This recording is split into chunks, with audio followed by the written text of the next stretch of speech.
தெரிஞ்ச லெவலில் நான் சொல்லிட்டு உங்களோட கூட திரும்ப அந்த வசனத்தை என்னுடைய ஸ்டைல்லையும் கண்டினியூ பண்ண விரும்புகிறேன். பிரைஸ் எல்லாம். அதாவது இந்த மீகா தீர்க்க தரிசன புஸ்தகம் வந்து எந்த லிஸ்ட்டில் வரும்னா சிறிய தீர்க்க தரிசன புஸ்தகம் அப்படிங்கிற லிஸ்ட்டில் வந்துடும். ஓகேங்களா? இது வந்து எழுதப்பட்ட இந்த மீகா புஸ்தகம், அதாவது இந்த வசனம் மீகால இந்த வாக்குத்தத்த வசனம் இருக்கிறதுனால இந்த மீகா புஸ்தகத்தை குறித்து ஒரு சின்ன விளக்கத்தை மட்டும் நான் சொல்ல விரும்புகிறேன். இந்த மீகா தீர்க்க தரிசன புஸ்தகம் வந்து கிறிஸ்து பிறப்பதற்கு முன்னாடி ஒரு கிமு 740 710 அந்த வருடங்களில் இந்த புஸ்தகம் எழுதப்பட்டதா வேத வல்லுநர்கள் சொல்றாங்க. அதுபோக இந்த மீகா ஹோரலா இந்த அதிகாரம் முழுவதும் எதை பத்தினதாக, எதை முக்கியமா மைய கருத்தா இந்த புஸ்தகம் சொல்லப்பட்டிருக்கு அப்படின்னா, இஸ்ரவேலுக்கும் யூதாவுக்கும் எதிரான நியாய தீர்ப்பும் மேசியா மூலம் உண்டாகும் ரட்சிப்பும் அப்படின்னு சொல்றாங்க. இந்த ஹோல் மீகா புஸ்தகத்துக்கும் மைய கருத்து என்ன, இதுல என்ன சொல்லப்பட்டிருக்கு, இந்த மீகா புஸ்தகத்தில் என்ன சொல்லப்பட்டிருக்கு அப்படின்னா, அந்த நாட்கள்ல இஸ்ரவேலர்கள் யூதால இருந்த பிரச்சனையின் மத்தியில இந்த மீகா தீர்க்கதரிசி எழும்பி ப்ராஃபஸி சொல்றார், தீர்க்க தரிசனம் உரைக்கிறார். ஜனங்களுடைய பாவங்களை குறித்து கண்டித்து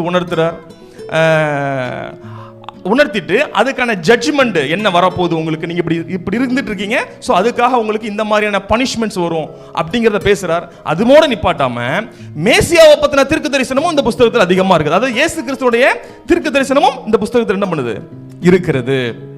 ஹல்லேலூயா. இன்னொன்று சொல்லணும்னா, இந்த மீகா ப்ராஃபட் எந்த காலத்தில் வாழ்ந்தார் அப்படின்னா, நீங்க நமக்கு பிரபலமான ஒரு ப்ராஃபட் இருக்கா தெரியுமா பைபிள்ல? ஏசாயா. யாரு? ஏசாயா. பெரிய தீர்க்கதரிசன புஸ்தகத்தில் ரொம்ப இம்பார்ட்டன்டான புஸ்தகம் அது. அந்த ஏசாயா தீர்க்கதரிசி வாழ்ந்த நாட்கள் தான் இந்த மீகா தீர்க்கதரிசியும் வாழ்ந்திருக்கிறார். ஹல்லேலூயா. ஸோ இந்த மீகா வந்து ஒரு சூப்பரான ப்ராஃபட். அவர் ஏன் அப்படி சொல்றேன்னா, இவர் வந்து ஜீசஸை பற்றியும் என்ன பண்ணியிருக்காரு. மீகா 5ஆம் அதிகாரத்தை நீங்கள் எடுத்து பார்த்தீங்கன்னா தெரியும், இயேசு கிறிஸ்துவை குறித்ததான சில தீர்க்க தரிசனத்தை இவர் என்ன பண்ணியிருக்கிறார், பேசியிருக்கிறத நம்மளால் பார்க்க முடியும். மீகா 5ஆம் அதிகாரத்தில் என்ன பண்ண முடியும், நம்மளால பார்க்க முடியும்.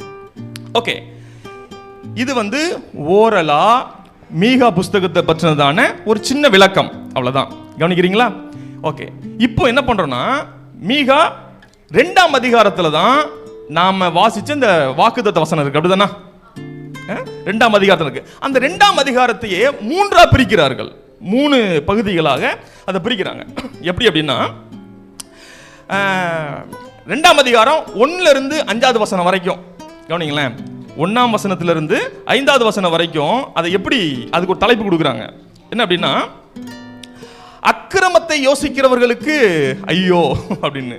அதுல இன்னும் சொல்லணும்னா, மனிதனுடைய திட்டம் தேவனுடைய திட்டம் அப்படிங்கிற டைட்டில் இந்த 1வது வசனத்திலிருந்து 5வது வசனத்து வரைக்கும் பிரிக்கிறாங்க. அடுத்து என்னன்னா, 6வது வசனத்திலிருந்து 11வது வசனம் வரைக்கும் அதுக்கு ஒரு டைட்டில் கொடுக்குறாங்க இந்த வேத வல்லுநர்கள். என்ன அப்படின்னா, கள்ள தீர்க்கதரிசிகள் அப்படின்ட்டு. நல்லா கவனிங்களேன், இந்த விஷயத்தை மட்டும் நான் கொஞ்சம் டீப்பா விளக்க விரும்புறேன். கவனிங்க, அந்த நாட்கள்ல யாரு, மீகா வாழ்ந்த நாட்கள்ல அநேக கள்ள தீர்க்கதரிசிகள் எழும்பி இருந்தாங்க.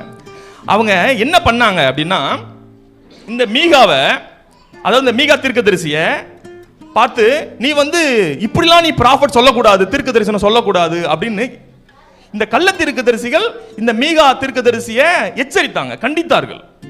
ஏன் அப்படின்னா, இந்த மீகா தீர்க்கதரிசி என்ன பண்ணார் அப்படின்னா, குற்றத்தை தப்புன்னு சொன்னார், இப்படி பண்ணக்கூடாதுன்னு சொன்னார், அதை கண்டிச்சு பேசினார். அது வந்து அவர்களுக்கு என்ன பண்ணல, பிடிக்கல. அங்க ஏராளமான கள்ள தீர்க்கதரிசி இருந்திருக்கிறாங்க. அவங்க எழும்பி நீ வந்து இப்படிலாம் பண்ணக்கூடாது, வைக்கக்கூடாதுன்னு சொல்லி இவரை என்ன பண்றாங்க, இந்த தீர்க்கதரிசியை கண்டிக்கிறாங்க.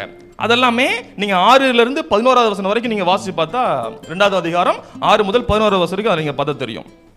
அடுத்து கடைசியா 12 to 13, அந்த 12வது வசனமும் 13வது வசனமும், 13வது வசனத்துல தான் நமக்கு இந்த மாதத்துக்கான, இந்த டிசம்பர் மாதத்துக்கான வாக்குத்தத்தம் இருக்குது இல்லையா, அதுக்கு என்ன தலைப்பு அப்படின்னா, விடுதலையும் வாக்குத்தத்தம் பண்ணப்படுதலும் அப்படின்னு சொல்றாங்க. அந்த 2 வசனமும் விடுதலைக்கும் ஒரு பிராமிஸ் சேர்ந்து அந்த 12, 13 வசனங்களை நோட் பண்றாங்க. ஓகே, இப்போ இதுதான் இந்த வசனத்தினுடைய ஓரளவு சின்ன பேக்ரவுண்ட் வச்சுக்கோங்க, சரிங்களா? ஓகே, இந்த பேக்ரவுண்ட் அடிப்படையில் நான் சொன்ன இந்த பின்னணியத்தின் அடிப்படையில் 2ஆம் அதிகாரம் 13வது வசனத்தின் அர்த்தம் என்ன? தடைகளை நீக்கி போடுகிறவர் அவர்களுக்கு முன்பாக கடந்து போவார் அப்படின்னா என்ன தடை? இந்த வசனத்தின் அடிப்படையில், இந்த பேக்ரவுண்ட் அடிப்படையில் என்ன தடைகளை அந்த ஜனங்களுக்கு எது தடையா இருந்தது அந்த நாட்களில், அந்த தடையை உடைக்கிறதுனா என்ன அப்படிங்கிறத ஒரு சின்ன விளக்கத்தில் சொல்ல விரும்புகிறேன். நான் சொன்ன ஏற்கனவே இந்த மீகா தீர்க்க தரிசன புஸ்தகத்தில் மொத்தமா இஸ்ரவேல் ஜனங்களுக்கும் யூதர்கள் இஸ்ரவேலர்கள் எல்லாருமே பார்த்தீங்கன்னா ஒரு மாதிரி தேவனை விட்டு பின்மாறி போனாங்க, தேவனுக்கு விரோதமாய் பாவம் செய்து கொண்டிருந்தார்கள். ஆகையினால் அவர்களுக்கு என்ன பண்றாங்க? குற்றத்தை அவர் உணர்த்துறார். தேவன் தீர்க்கதரிசியை எழுப்பி பாவத்தை கண்டித்து உணர்த்துறாரு. இப்ப நீங்க பண்ணீங்கன்னா இந்த ஜட்ஜ்மெண்ட் வரும்னு சொல்றாரு. அதோடு இல்லாம கடைசியா சொல்யூஷனையும் சொல்றாரு. ஸோ இந்த மூன்றும் சேர்ந்தது தான். அப்போ இதுல முக்கியமா என்ன தடை ஜனங்கள் விடுதலையாக்கப்படுவதற்கு அப்படின்னா, பாவம் ஒரு தடையா இருந்தது. சொல்லுங்க, பாவம் ஒரு தடையா இருந்தது. ரெண்டாவது ஜட்ஜ்மெண்ட் அவங்களுக்கு ஒரு தடையாக இருந்தது. இன்னும் சொல்லணும்னா ஒரு முக்கியமான தடை என்ன தெரியுமா? அந்த நாட்கள்ல தவறான தலைவர்கள், தவறான தலைமைத்துவம் இருந்தது. லீடர்ஸே பிரச்சனை கூடிய ஆட்களா இருந்தாங்க. மீகா வாழ்ந்த நாட்கள்ல லீடர்ஸ் என்ன பண்றாங்க? தவறா ஜனங்களை வழிநடத்தக்கூடிய ஆட்களா இருந்தாங்க. அதுவும் என்ன ஆகுது? ஜனங்களுக்கு ஒரு மிகப்பெரிய தடையாக இருந்தது. இந்த ஒட்டுமொத்த தடையையும் நீக்கி போடுகிறவர் அப்படின்னு போட்டிருக்கு பாத்தீங்களா? இது எப்ப நீங்கப்பட்டுச்சு அப்படின்னா, நீங்க வாசிங்க மீகா 5ஆம் அதிகாரம் 3வது வசனத்துல அந்த தடை நீங்குவதற்கான சொல்யூஷன் இருக்குது. வாசிங்களேன். ஆனாலும் பிரசவிக்கிறவள் பிரசவிக்கிற மட்டும், திரும்ப சொல்லுங்க, தெளிவா வாசிங்க. ஆனாலும் பிரசவிக்கிறவள் பிரசவிக்கிற மட்டும் அவர்களை ஒப்பு கொடுப்பார். அப்பொழுது அவருடைய சகோதரரில் மீதியானவர்கள் இஸ்ரவேல் புத்திரோடு கூட திரும்புவார்கள். ஆமென். ஹல்லேலூயா, ஹல்லேலூயா. இந்த இடத்துல இந்த பிரசவிக்கும் மட்டும் அப்படிங்கிறது யாரை குறிக்குது அப்படின்னா, இயேசு கிறிஸ்து பிறந்த கன்னி மரியாளை குறிக்கிறது. பிரசவிக்கும் மட்டும், மேசியா பிறக்கிற வரைக்கும் இந்த ஜனங்கள் ஒப்பு கொடுக்கப்படுவார்கள். மேசியா வந்தாருன்னா இந்த எல்லா தடைகளும் மாறும். பாவம், தண்டனை, தலைமைத்துவமே மாறும். அவரே உங்களுக்கு ராஜாவாக இருப்பார். இஸ்ரவேலுக்கு இயேசுவே மேசியாங்கிற ராஜா பிறப்பார். அவர் உங்களுக்கு முன்பாக நடந்து போவார் அப்படிங்கிற வசனத்தின் அடிப்படையில் தான், இந்த பேக்ரவுண்ட் அடிப்படையில் தான் என்ன பண்ணுது இந்த வசனம் சொல்லப்பட்டிருக்கிறதாக இருக்கிறது. ஹல்லேலூயா. அப்ப என்ன அர்த்தம்னா, இந்த வசனம் நல்லா கவனிங்க, இனி நிறைவேற போறதா, நிறைவேறி முடிஞ்சதா? நிறைவேறி முடிந்தது. நிறைவேற்றப்பட்ட ஒரு ப்ராஃபஸி தான், தீர்க்க தரிசனம் தான் இந்த வார்த்தை. தடைகளை நீக்கி போடுகிறவர் அவளுக்கு முன்பாக நடந்து போவார். ஆமென். ஹல்லேலூயா. என்ன தடைகளை நீக்கி போட்டார்? பாவங்கிற ஒரு தடையை மனித குலத்தை விட்டு விலக்கினார். நியாய தீர்ப்புங்கிற தடையை மனித குலத்தை விட்டு விலக்கினார். தவறான லீடர்ஷிப், கடவுளே தலைவராக மாறினார் நமக்கு. ஹல்லேலூயா. எல்லா தடைகளையும் அவர் நீக்கி போட்டார். ஓகே, இந்த வசனத்தின் அடிப்படையில், பேக்ரவுண்ட் அடிப்படையில் இந்த வசனத்துடைய ஒரு சரியான விளக்கம் அப்படின்னு கூட சொல்ல முடியும். ஓகே, இப்போ என்னுடைய இந்த வசனத்தின் அடிப்படையில் என்னுடைய ஓன் மெடிடேஷன் அப்படின்னு நான் ஒன்று எடுத்தேன். இது நானா மெடிடேட் பண்ணும்போது இன்னைக்கு காலையில் தான் உட்காந்து யோசனை பண்ணேன், என்ன தடனை வேற என்ன ஆண்டவர் நம்ம பேசலாம் அப்படின்னு. நான் என்னுடைய பர்சனலாக இதை என்ன பண்ணுறேன், மெடிடேட் பண்ணும்போது எனக்கு கிடைச்ச ஒரு ரெவலேஷன் அப்படின்னு சொல்லலாம், ஒரு வெளிச்சம் கூட சொல்லலாம். இந்த தடை எது தடையா இருக்கு? நம்ம ஏற்கனவே சொல்லிட்டேன், நம்ம இந்த தடைகள் மீகா தீர்க்க தரிசன புஸ்தகத்தில் மீகாவில் வாழ்ந்தவர்களுக்கு அது எது தடையா இருக்குன்னு நம்ம பார்த்துட்டோம். நம்ம லைஃப்ல, பிராக்டிக்கல் லைஃப்ல எது நமக்கு தடையா இருக்கு? அந்த தடையை சொல்றதுக்கு முன்னாடி அந்த தடைன்னு ஒரு விஷயம் இருக்குன்னா அதோடைய தன்மைகள் எப்படி இருக்குன்னு பார்த்துட்டு தடை என்னங்கிறத பார்க்கலாம். ஒரு தடை ஒன்று இருந்துச்சுன்னா அது என்ன செய்யும்? நம்ம லைஃப்ல சில தடைகள் இருக்குமானால் அது என்ன மாதிரி நம்மளை செய்யும், என்ன பண்ணும் அப்படின்னா, நம்ம யூஸ்வலாக யோசிப்போமே, தடை அப்படிங்கிறது நம்மளை ஸ்டாப் பண்ணும். அப்படிதானா? நம்முடைய பிரயாணங்களை, நம்ம ஒரு இடத்துல நீங்கள் போயிட்டு நம்முடைய பயணத்தை நிறுத்தி வைக்கக்கூடிய காரியம்தான் தடை. இந்த தடையின் தன்மை அப்படின்னு எடுத்துக்கலாம். இந்த இதுக்கு தடையின் தன்மை என்ன? நம்முடைய முன்னேறி போக விடாதபடிக்கு நம்மளை நிறுத்தி வைக்கக்கூடிய விஷயம் தான் தடை. ஆமாதானா இல்லையா? இதுக்கு உதாரணத்துக்கு சொல்லணும்னா, இஸ்ரவேலர்கள் எகிப்தை விட்டு அப்படியே கானானுக்கு வர்றாங்க. மோசை அழைத்து கொண்டு வர்றார். வனாந்தரம் வந்துருச்சு. பின்னாடி பார்வோன் சேனை, முன்னாடி என்னது செங்கடல் அப்படிங்கிற ஒரு தடை. அதாவது இஸ்ரவேல் ஜனங்களுடைய பிரயாணத்தை ஸ்டாப் பண்ணது எது? இந்த செங்கடல் அப்படிங்கிற ஒரு சொல்லுங்க தடை. அப்போ தடையின் தன்மை என்ன? அப்படியே நம்ம ஓட்டத்தை ஸ்டாப் பண்ணும், நம்முடைய முன்னேறி போக முடியாதபடிக்கு நிறுத்தும் அப்படின்ட்டு. அதே மாதிரி தான் பார்த்தீங்கன்னா எரிகோ, அதுவும் ஒரு தடை. அதுவும் அவங்களுடைய பிரயாணத்தை ஸ்டாப் பண்ணுச்சு, நிப்பாட்டி வச்சது. அப்படிதானே? நம்முடைய பிரயாணத்தை நிறுத்தி வைக்கக்கூடிய தன்மை தடைகளுக்கு இருக்கிறது. அதே மாதிரி தான் யோர்தான் இல்லையா? இதெல்லாம் மாறிச்சுங்கிறது ரெண்டாவது. நான் தடைங்கிறதுடைய தன்மையை மட்டும் பேசிட்டு இருக்கிறேன். யோர்தான் அப்படிதான் பிரயாணத்தை ஸ்டாப் பண்ணுச்சு. அப்படிதானா? மொத்தத்தில் நம்மளை முன்னேற விடாதபடிக்கு செய்கிறதுக்கு பேரு தான் தடை. ஹல்லேலூயா, ஹல்லேலூயா. புதிய ஏற்பாட்டில் பவுல் இந்த தடையை வேற ஒரு கண்ணோட்டத்தில் பார்க்கிறார், வித்தியாசமா பார்க்கிறார். என்ன தெரியுமா? அவர் ஒரு இடத்துல சொல்லியிருக்கிறாரு, பவுல், காலத்தை பார்த்தால் நீங்களாம் யாரா இருக்கணும்? யாரா இருக்கணும்? போதகர்களா இருக்க வேண்டிய நீங்க இன்னும் குழந்தையாவே இருக்கீங்க அப்படின்னு. என்ன அர்த்தம் தெரியுமா? நான் சொன்ன தெரியுமா, நம்ம முன்னேறக்கூடாதபடிக்கான தடை அப்படிங்கிறது. இந்த தடை சில நேரத்தில் என்ன பண்ணும்னா நம்மளை தேக்க நிலையிலே வைத்திருக்கும்.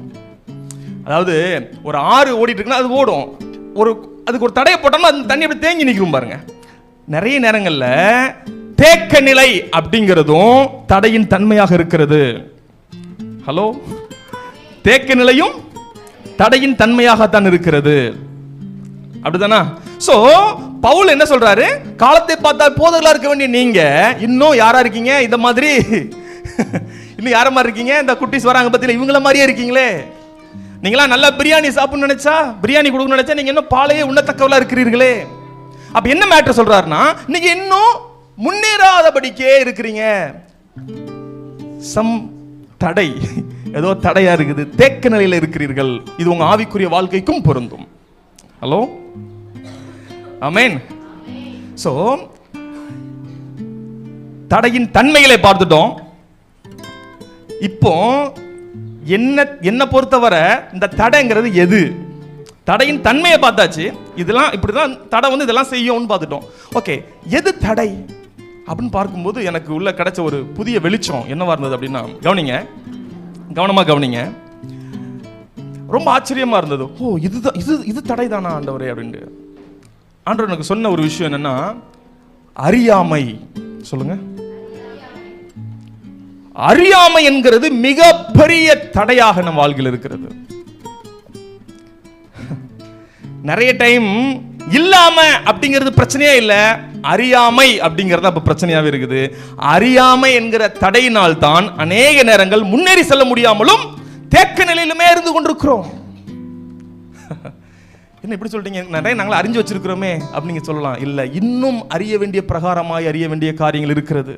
அறியாமை அப்படிங்கிறது ஒரு தடையாக இருக்கிறது. அது இப்படி சொல்லலாம், கண் திறக்கப்படாததும் கண் பிரகாசமாக்கப்படாததும் வாழ்வின் மிக முக்கியமான தடைகளாக இருக்கிறது. என்னது? கண் திறக்கப்படாததும் கண் பிரகாசமாக்கப்படாததும் வாழ்வின் மிக முக்கியமான தடைகளாக இருக்கிறது. இதுக்கு உதாரணமா சில சம்பவங்களை பைபிள்ல இருந்து நம்ம என்ன பண்ணலாம், எடுத்து சொல்லலாம். ஒரு வசனம் இருக்குது பாருங்களேன், நீதிமொழிகள் 19ஆம் அதிகாரம் 2வது வசனத்தை எடுத்தவர்கள், சில வசனங்கள் கொஞ்சம் அதிகமா வரும், டக்கு டக்கு நீங்க கொஞ்சம் எடுத்து வாசிங்கன்னா ரொம்ப ஈஸியா இருக்கும். ஆத்துமா அறிவில்லாமல் இருப்பது நல்லதல்ல, ஆத்துமா அறிவில்லாமல் இருப்பது நல்லதல்ல, நல்லதல்ல. கால் துரிதமானவன் தப்பி நடக்கிறான். ரைட். இந்த இடத்துல ஆத்துமா அறிவில்லாமல் இருக்கிறது என்னங்க?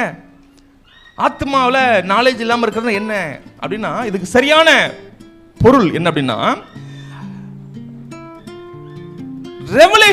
ரெவலேஷன் நாலேஜ்னு சொல்றாங்க. வெளிப்பாட்டின் அறிவு. சொல்லுங்க, வெளிப்பாட்டின் அறிவு இல்லாமல் இருப்பீங்கன்னு சொன்னா நீங்க எதுலயாவது போய் சிக்கிப்பீங்க அப்படிங்கிறார். உங்களை சுற்றி என்ன நடக்குதுங்கிற ஒரு வெளிச்சத்தின் அறிவு, வெளிப்பாட்டின் வெளிச்சம் உங்களுக்குள்ள இல்லை என்று சொன்னால் நம்ம என்ன பண்ணிடுவோம்னா நம்ம கால் எதாவது போய் சிக்கிக்கிடும், நம்ம போய் ஏதாவது மாட்டிக்கிடுவோம், ஏதாவது ஒரு தவறான முடிவு எடுத்துடுவோம். நிறைய டைம் நிறைய பேர் வாழ்க்கையில தவறான முடிவுகளை எடுப்பதற்கான காரணம் இந்த அறியாமை என்கிற தடைதான். கண் திறக்கப்படாமல் செயல்படுவதுதான் காரியமா இருக்குது. அது ஆத்மா அறிவில்லாமல் இருப்பது. நாலேஜ் ரெவலேஷன், அது ரெவலேஷன் நாலேஜ் இல்லாம இருந்தா அது மிகப்பெரிய தடை.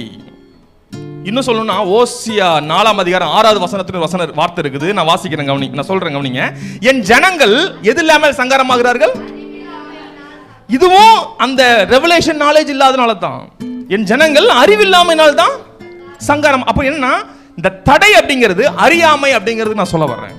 அறியாமைங்கிறது மிகப்பெரிய தடையாக இருக்கிறது. என் ஜனங்கள் அறிவில்லாமையினால் சங்காரமாகிறார்கள். பாருங்களேன், இன்னொன்னு சொல்லட்டுமா? இயேசுவ சிலுவையில அடிச்சு துவைக்கிறாங்க, அடிச்சு துவைக்கிறாங்க. பாடுனா பாடு, அப்படிப்பட்ட பாடு. சிலுவைக்கு ஏத்த போறாங்க. அப்போ இயேசு கிறிஸ்து ஒரு விஷயத்த பிதாட்ட சொல்றார். பிதாவே, இவர்களுக்கு மன்னியும். ஏன் மன்னிக்கணும்? எதனால? இவர்கள் தாங்கள் செய்கிறது இன்னதென்று திரும்ப சொல்லுங்க, திரும்ப சொல்லுங்க, அறியாதிருக்கிறார்கள். அங்கேயும் பிரச்சனை என்ன தெரியுமா? அறியாமை தான். ஜனங்கள் அறிவில்லாமையினால் தான் இயேசுவை சிலுவையில் அடிக்கிறாங்க. அப்படிதானே இல்லையா? அதான் நான் சொன்னேன், அறியாமை என்றைக்குமே தவறான முடிவுகளை எடுக்க வைக்கும், மோசமான முடிவுகளை எடுக்க வைக்கும். இயேசுதான் தேவகுமாரன் அப்படின்னு அந்த ஜனங்கள் தெரிஞ்சிருப்பாங்க, சிலுவையில் அடிச்சிருப்பாங்களா? அப்ப அந்த அறியாமை தான் இயேசுவையே கொல்லும்படியாய் துணிந்தது. அறியாமைங்கிறது அவ்வளவு மிக மோசமான ஒரு தடையாக நம்ம வாழ்க்கையில் இருக்க முடியும். ஹல்லேலூயா. ஆதியாகமத்தின் புஸ்தகம் 21ஆம் அதிகாரம் 14 இருந்து 19வது வசனம் வரைக்கும் நீங்க வாசிச்சு பார்த்தீங்கன்னா தெரியும். நோட் பண்ணிக்கோங்க, முடிஞ்சா நீங்க வாசிக்கலாம், இல்ல நானே சொல்றேன். ஆபிரகாம் அந்த இடத்துக்கு யெகோவா ஈரே என்று பெயரிட்டான். அதனாலே கர்த்தருடைய பர்வதத்தில் பார்த்து கொள்ளப்படும் என்று இந்நாள் வரைக்கும் சொல்லப்பட்டு வருகிறது. கர்த்தருடைய தூதனானவர், என்ன வாசிக்கிறீங்க? ஆதியாகமம் 14 இருந்து 19 வரைக்குமா? வாசிங்க. கர்த்தருடைய தூதனானவர் 2ஆம் தரம் வானத்திலிருந்து ஆபிரகாமை கூப்பிட்டு, நீ உன் புத்திரன் என்றும் நீ ஏகசுதன் என்றும் பாராமல் அவனை ஒப்புக் கொடுத்து இந்த காரியத்தை செய்தபடியால் நான் உன்னை ஆசீர்வதிக்கவே ஆசீர்வதித்து. சாரி சிஸ்டர், ஒரு நிமிஷம். ஆக்சுவலா நான் எடுக்க வேண்டியது அது இல்லை. ஒரு ரெஃபரன்ஸ் மாறி இருக்கான்னு தெரியல, நான் மாத்திட்டேனான்னு தெரியல, நான் என்ன வசனம் மாறிட்டான்னு தெரியல. என்னன்னா ஆகாருடைய சாப்டர் எதுல வருது? ஆகார் 21 தானே? 16ல இருந்து வருதா? ஓகே. பிள்ளை சாகிறதை நான் கரெக்ட், வாசிங்க. பிள்ளை சாகிறதை நான் பார்க்க மாட்டேன் என்று எதிராக அம்பு பாயும் தூரத்திலே போய் உட்கார்ந்து சத்தமிட்டு அழுதாள். தேவன் பிள்ளையின் சத்தத்தை கேட்டார். தேவதூதன் வானத்திலிருந்து ஆகாரை கூப்பிட்டு, ஆகாரே, உனக்கு என்ன சம்பவித்தது? பயப்படாதே, பிள்ளை இருக்கும் இடத்தில் தேவன் அவன் சத்தத்தை கேட்டார். நீ எழுந்து பிள்ளையை எடுத்து அவனை உன் கையினால் பிடித்து கொண்டு போ, அவனை பெரிய ஜாதியாக்குவேன் என்றார். தேவன் அவளுடைய கண்களை திறந்தார். ஓகே, கவனிங்க, கடைசி என்ன போட்டுருக்கு? தேவன் அவளுடைய, இந்த ஆகார் வனாந்தரத்துக்கு ஆபிரகாமால் அனுப்பப்படுறார். ஆண்டவர் சொல்லியிருக்கிறார் ஆபிரகாம்கிட்ட, சரிப்பா நீ உன் மனைவி சொல்றதையே நீ கேளு. சொன்ன உடனே தேவனுடைய வார்த்தைக்கு கீழ்ப்படிந்து ஆகாரையும் பிள்ளையையும் வனாந்தரத்துக்கு அனுப்பிடுறார். சாப்பாடு எல்லாம் கட்டி என்னென்ன கொடுக்கணுமோ கொடுத்து அனுப்புறார். பார்த்தீங்கன்னா வனாந்தரம் போயிட்டாங்க. யாரு? இந்த ஆகார் பிள்ளையோட. வெறுமை, என்ன செய்யணும்னு தெரியல, பிள்ளைக்கு ஒண்ணுமே இல்லை, கொடுக்கறதுக்கு தண்ணி கூட இல்லை, சாக போற நிலைமை. பிள்ளை சாகிறதை தூரத்தில் இருந்து பார்க்கறான்னு சொல்லி ஓரமாக உட்காந்து அழுதுட்டு இருக்கிறான். அங்க பிள்ளை சத்தம் போட்டு கத்திக்கிட்டு இருக்குது, இங்க அழுதுட்டு இருக்கிறான். அப்போ தேவன் அவளை சந்திக்கிறார். சந்திச்சு, ஏன் நீ அழுற, என்ன பிரச்சனை உனக்கு, இவனை நீ உன்னை பெரிய ஜாதி ஆக்குவேன்னு சொல்லி பிராமிஸ் பண்றார் ஆகாருக்கு. அந்த டைம்ல கடைசியா பேசி முடிச்சுட்டு ஆகாருடைய கண்களை திறந்தார். அந்த இடத்துல என்னதை பார்க்கிறா? துறவை பார்க்கிறாள். தேவன் துறவை திறக்கல, கண்ணை தான் திறந்தார். ஆமென், ஹல்லேலூயா. மேட்டர் என்னன்னா, அப்ப இது வரைக்கும் இதுக்கு முன்னாடி அவன் அழுந்ததற்கு காரணம் என்ன? இந்த கண்ணு தெரியல, அறியாமை. இந்த அறியாமை சாகிறது கூட பரவாயில்லன்னு ஒரு முடிவு எடுக்க வைத்தது. அதான் சொன்னேன், அறிவில்லாமை, அறியாமை என்கிற தடை எந்த வரைக்கும் போயிடும் அப்படின்னா, நம்மளை தவறான முடிவுகளை எடுக்க வைக்கிற அளவுக்கு போயிடும். இந்த அறியாமை என்கிற மிக முக்கியமான ஒரு தடை. நீங்க நல்லா யோசனை பண்ணி பாருங்களேன். இன்னைக்கு நீங்க சில தவறான முடிவுகளை எடுத்திருப்பீங்கன்னு சொன்னா, அதுக்கு பின்னாடி ஏதோ ஒரு அறிய வேண்டிய பிரகாரம் நீங்க அறியாமல் இருந்திருப்பீர்கள். ஏதோ ஒரு விஷயத்துல நீங்க ரெவலேஷன் வெளிச்சத்துல பார்க்காம இருந்திருப்பீங்க. ஏதோ ஒரு வீழ்ச்சியை நீங்க பார்த்திருப்பீங்கன்னு சொன்னா, 100% நல்லா சொல்ல முடியும், அதுக்கு பின்பாக ஏதோ ஒரு அறியாமையின் ஒரு ரெவலேஷன் வெளிச்சம் இல்லாம இருந்திருக்கும். Hallelujah, hallelujah. So very important thing. இந்த அறியாமை என்கிற தடை உங்க வாழ்க்கையில் இருக்கவே கூடாது. ஹல்லேலூயா. அதே மாதிரி பாத்தீங்கன்னா 2 ராஜாக்கள் 6ஆம் அதிகாரம் 13ல இருந்து 17வது வசனத்திலையும் ஒரு சம்பவம் இருக்கும். அதையும் நான் சுருக்கமா சொல்லிடுறேன், கவனிங்களேன். இது வந்து எலிசாவின் வேலைக்காரனாகிய கேயாசியை பற்றினது. ஓகேங்களா? வாசிச்சிடலாமா? 6:13 2 ராஜாக்கள் 6:13. அப்பொழுது அவன், நான் மனுஷரை அனுப்பி அவனை பிடிக்கும்படி நீங்கள் போய் அவன் எங்கே இருக்கிறான் என்று பாருங்கள் என்றான். அவன் தோத்தாத்தினில் இருக்கிறான் என்று அவனுக்கு அறிவிக்கப்பட்டது. அப்பொழுது அவன் அங்கே குதிரைகளையும் ரதங்களையும் பலத்த இராணுவத்தையும் அனுப்பினான். அவர்கள் ராக்காலத்திலே வந்து பட்டணத்தை வளைத்து கொண்டார்கள். தேவனுடைய மனுஷனின் வேலைக்காரன் அதிகாலமே எழுந்து வெளியே புறப்படுகையில் இதோ இராணுவமும் குதிரைகளும் ரதங்களும் பட்டணத்தை சுற்றி கொண்டிருக்க கண்டான். அவன் காலை எந்திரிச்சு போறான். மலையை சுற்றிலும் ஒரே ரதங்களும் அந்த இவங்களை பிடிக்க வர்றதுக்கான சேனைகளும் ராணுவம் அப்படியே சுத்தி நிக்கிறதை இவன் பார்க்கறான். பார்த்துட்டு எலிசாட்ட வந்து திருக்கி சொல்றான், ஆண்டவரே என்ன செய்ய போறோம்? என்னது? என்ன செய்வோம்?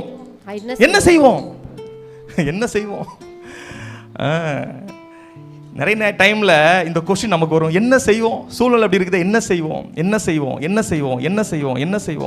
செய்வோங்கிறதுக்கு நான் பதில் சொல்றேன். இந்த எலிசா சொன்ன மாதிரி தான், ஆண்டவரே இவன் கண்களை திறந்தருளும். இப்ப பாக்குறா அவர்களோடு இருக்கிற பார்க்கல, நம்மோடு கூட இருக்கிற அதிகம். ஹல்லேலூயா. ரெவலேஷன் நாலேஜ், வெளிப்பாட்டின் வெளிச்சம் உங்களுக்கு இருக்குமே, ஆனால் என்ன செய்வோம் அப்படிங்கிற கொஸ்டினுக்கு அங்கதான் ஆன்சரே பிறக்கும். ஹல்லேலூயா. இப்போ புரிஞ்சுக்கோங்க, இந்த பிரச்சனை இருக்குது, இதுக்கு நான் என்ன செய்யறது அப்படின்னு நீங்க யோசிச்சுட்டு இருப்பீங்கன்னா, அங்க என்னமோ ஒண்ணு நீங்க என்ன பார்க்காம இருக்கீங்கிறதான் 100% உண்மை. ஆமென். புரியுதா? ஆண்டவரே என் கண்களை திறந்தருளும். ஏன்னா தீர்க்கதரிசினால் என்ன தெரியுமா அர்த்தம்? கண் திறக்கப்பட்டவன். கண் திறக்கப்பட்டவன் விளம்பினதாவது அப்படிலாம் இருக்கும். கண்ணு திறந்து நீங்க பார்க்க முடியும் அப்படிங்கிற இடத்துக்கு நீங்க வருவீங்கன்னு சொன்னா, அதான் சொன்னேன், கண் திறக்கிறது தான் தடைகளை உடைக்கிறது நான் சொல்றேன். ஒரு ஆமேன் சொல்லுங்க. ஹல்லேலூயா. நிறைய பேருடைய வாழ்க்கையில் இருக்கிற தடை எங்க தெரியுமா இருக்குது? கண்கள் இருக்குது. ஷாப்ரா லாட்டானாசே. நிறைய பேர் வாழ்க்கையில் இருக்கிற தடை எங்கெங்க இருக்குது? என் கண்ணில் தான் இருக்குது. தடை நீங்க மாற்றணும்னா அதுக்கு உங்க கண்கள் திறக்கப்படுவதுதான் இம்பார்ட்டன்ட் வழி. அதுதான் முக்கியமான வழியாக இருக்கிறது. இன்னும் சொல்லணும்னா, ஒரு உதாரணத்துக்கு சொல்லணும்னா, மார்க்கில் 4ஆம் அதிகாரத்தில் நீங்கள் பார்ப்பீங்கன்னு சொன்னால் 35லேருந்து 40 வரைக்கும் ஒரு பிரபலமான சம்பவம், நம்ம எல்லாத்துக்கும் தெரிஞ்ச சம்பவம் தான். கவனிங்களேன். ஒவ்வொருத்தரும் நம்ம வசனத்தை எடுத்திருந்தா டைம் பத்தாதுன்னு நினைக்கிறேன். கவனிங்க. ஜீசஸ் சீசர்கள் படகுல போயிட்டு இருக்கிறாங்க. நல்ல ஜீசஸ் வந்து ரெஸ்ட் எடுக்கிறார், தலையணையை வச்சு சூப்பராக தூங்கிட்டு இருக்கிறார். அப்படியே காற்றும் கடலும் அப்படியே கொந்தளிக்குது. சீசர் என்ன பண்ணுறாங்க? பயந்து போய், ஐயரே நாங்கள் மடிந்து போவது பற்றி நமக்கு கவலை இல்லையான்னு அவர் என்ன பண்ணுறாங்க? எழுப்புறாங்க. ஆனா ஜீசஸ் அதுக்கு மட்டும் ஒரு வார்த்தை சொல்லிட்டு போயிருப்பார், வாங்க அக்கறைக்கு போவோம், அந்த பக்கம் நம்ம போயிடலாம் அப்படின்னு சொல்லிட்டு என்ன பண்றாரு? உள்ளே நம்ம ஜேர்னியை ஸ்டார்ட் பண்றாரு. பட் என்னன்னா கவனிங்களேன், சூழ்நிலைகள் இவர்களை ஸ்டாப் பண்ணுது. சூழ்நிலைகள் அவர்களை ஸ்டாப் பண்ணுது. சீசர்களை பொறுத்தவரை சூழ்நிலைகள் நம்மளை தடுக்குது. அப்படி எந்திரிச்சு பயந்து அலறி அடிச்சு எந்திரிச்சு, ஆண்டவரே நாங்கள் சாகிறதுக்கும் கவலை இல்லையான்னு இயேசுவையே கேள்வி கேட்குறாங்க. இயேசு எழுந்து காற்றே இறையாதே அமைதலாயிரு அப்படின்னு சொல்லி காற்றையும் கடலையும் அதற்றார், அமைதியாக்குறார்.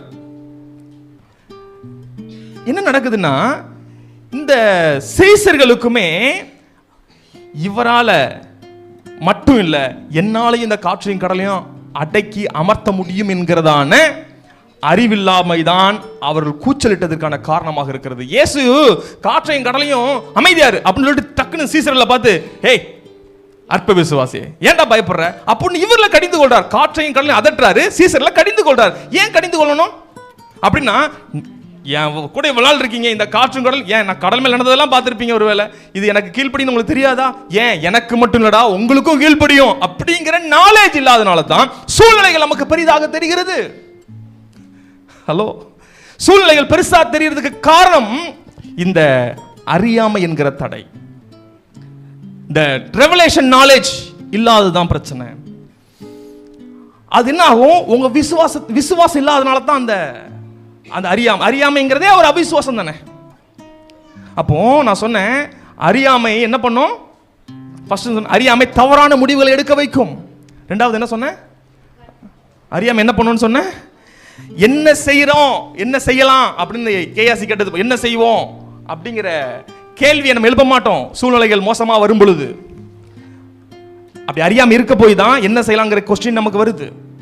அடுத்து, சூழ்நிலைகளை மோசமா இருக்கும்போது அதை நம்ம பெருசா பார்க்காம இருப்போம். எப்போ? அறியாமை நமக்கு இல்லாமல் இருந்தால், அந்த நாலேஜ் இருக்குமானால். அப்போ சூழ்நிலைகளை பெருசா பார்க்கறதுக்கு காரணம் என்னதான்? இந்த அறியாமை என்கிற தடைகள் தான். இன்னைக்கு நீக்கப்பட வேண்டிய தடைகள் இதுதான். தடைகளை நீக்கி நமக்கு எல்லா நேரத்தில் எப்படி பார்த்தோம் தெரியுமா? தடை நீக்கி போறவர் முன்பாக போகிறார். நீ எத்தனை டைம் வாக்குத்தத்தம் பெற்றிருப்பீங்க, ஆனா இன்னும் தடை இருக்கு தானே செய்யுது. பிராக்டிக்கலா சொல்லுங்க. ஆண்டவர் எனக்கு பேசிட்டார் சார், பேசிட்டார் பிரதர், தடைகளை நீக்கி போன்னு பேசிட்டார், இனிமே எனக்கு எந்த தடையுமே இல்லை அப்படின்னு கால வைக்கிற இடத்துலலாம் தடைகள் தான். ஒரு விஷயத்தை முழுசா செய்ய முடிய மாட்டேங்குது. மேட்ரு என்னன்னா, தடையை நீங்க எப்படி பாக்குறீங்க, எது தடைங்கிறத புரியாம இருக்கிறோம், அதான் விஷயம்.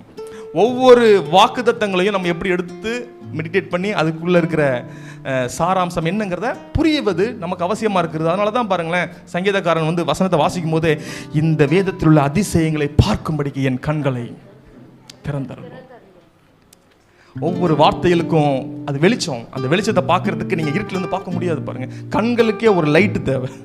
கண்ணுக்கு என்ன தேவை? கண்களிலே உள்ள வெளிச்சம் அப்படின்னு பைபிள் இருக்கு.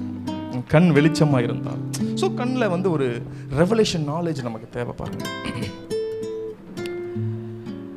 ஸோ அதான் சொன்னேன், தடை எங்க இருக்கு? எந்த இடத்துல இருக்கு? நம்முடைய கண்கள்ல தான் இருக்கு. அதனால தான் பார்த்தீங்கன்னா, இதெல்லாம் தெரிஞ்ச ஒரு சூப்பர்மேன் பவுல் தான் சொன்னார், எனக்கு என்ன பிரச்சனை தெரிஞ்சு போச்சு சபைக்கு, ஆண்டவரே சபையில் உள்ள ஜனங்களுடைய மனக்கண்களை பிரகாசம் அளவில் ஆக்கும் அப்படின்னு விண்ணப்பம் பண்றார். அவருடைய ஜெபமே என்னதுதான், ஏன்னா கண் தெரிஞ்சிருச்சுன்னா இவங்க லைஃப்ல தடைங்கிறதே கிடையாது, நீங்க முன்னேறுவதற்கு தடையே கிடையாது. ஏன்னா எங்க போகணும்னு உங்களுக்கு தெரியும், என்ன செய்யணும்னு தெரியும், இந்த சூழ்நிலையை எப்படி ஃபேஸ் பண்ணணும் உங்களுக்கு தெரியும். சோ இன்னைக்கு பிரச்சனை என்னது? இல்லாமை இல்ல, அறியாமை. ஹல்லேலூயா, ஹல்லேலூயா. கண்களின் ஒளி இருதயத்தை பூரிப்பாக்கும். கண்கள் வெளிச்சம் இருந்துச்சுன்னா ஹார்ட் சந்தோஷமா இருக்கும். சொல்லுங்க, கண்கள் வெளிச்சம் இருந்துச்சுன்னா இருதயம் சந்தோஷமா இருக்கும். அப்போ இன்னைக்கு இருதயத்தில் சந்தோஷம் இல்லைன்னா, பிரச்சனையை பார்த்து நீங்க கவலைப்பட்டு இருக்கிறீங்கன்னா, கண்களில் வெளிச்சம் இல்லை. ஹல்லேலூயா. ஸோ இதுதான் தடைகளை நீக்கி போடு. நான் சொல்றேன், இப்போ நம்ம வாக்குத்தத்த வசனம் வந்துருச்சு. அது மீகால சொல்லப்பட்ட வசனம் தடைகளை நீக்கி போட்டு முடிந்து போன தீர்க்க தரிசனமா இருக்குது. ஆனா இது இன்னைக்கு நிறைவேறக்கூடிய தீர்க்க தரிசனம் உங்களுக்கு இருக்குது. நான் சொல்றேன், உங்க கண்கள் இருக்கிற தடைகளை இந்த டிசம்பர் மாதம் கர்த்தர் நீக்குறார். கரங்களை தட்டி அப்பாவுக்கு நன்றி சொல்லுங்களேன்.